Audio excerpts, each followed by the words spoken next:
Kolkata junior doctor హత్య కేసును నిరసిస్తూ బహుజన లెఫ్ట్ మహిళా సంఘం ఆధ్వర్యంలో నిజామాబాద్ లో నిరసన ర్యాలీ నిర్వహించారు. ఘటన జరిగి ఇన్ని రోజులు అవుతున్నా నిందితులను ప్రభుత్వం ఇంకా శిక్షించకపోవడం దుర్మార్గమన్నారు. ఈ సందర్భంగా లెఫ్ట్ మహిళా సంఘం రాష్ట్ర కన్వీనర్ సపని లత మాట్లాడుతూ దోషులను కఠినంగా శిక్షించాలని డిమాండ్ చేశారు. లేని ఎడల మహిళా లోకం ప్రభుత్వానికి తగిన బుద్ధి చెప్తారని హెచ్చరించారు. దుర్మార్గమైనటువంటి మరి అత్యాచారం చేసి అమ్మాయిని బలి చేసినటువంటి పరిస్థితి ఈరోజు పశ్చిమ బెంగాల్ రాష్ట్రంలో కనబడ్డది. ఈ సంఘటనకు బాధ్యతలైనటువంటి వాళ్ళందరినీ కూడా వెంటనే మరి అక్కడ ఉన్నటువంటి ప్రభుత్వం కానీ అట్లాగే మరి కేంద్ర ప్రభుత్వం కానీ వెంటనే చర్యలు చేపట్టాలి.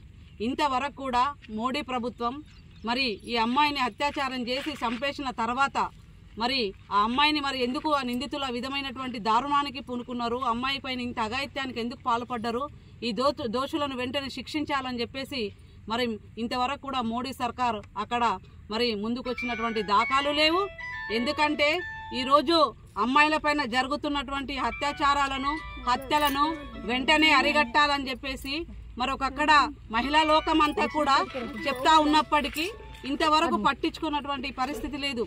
మరి మనం గత 4 సంవత్సరాల క్రితమే చూసాము, హైదరాబాద్లో మరి ఇదే విధంగా మరి డాక్టర్ అమ్మాయి అత్యాచారానికి బలై చనిపోయినటువంటి పరిస్థితి ఉంది.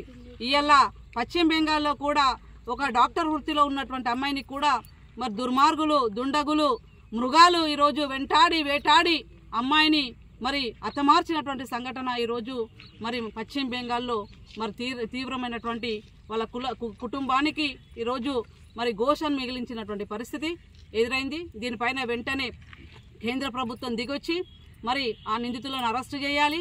ఆ కుటుంబానికి ఖచ్చితంగా ఆదుకునే విధంగా మరి కేంద్ర ప్రభుత్వం ముందుకుండాలి. దోషులను వెంటనే కఠినంగా శిక్షించి రేపు ఇంకొక మహిళలకు ఇటువంటి రాకుండా జరగకుండా మరి కఠినమైనటువంటి చర్యలను చేపట్టాలని చెప్పేసి కేంద్ర రాష్ట్ర ప్రభుత్వాలకు బహుజన లెఫ్ట్ మహిళా సంఘంగా మేము డిమాండ్ చేస్తా ఉన్నాము.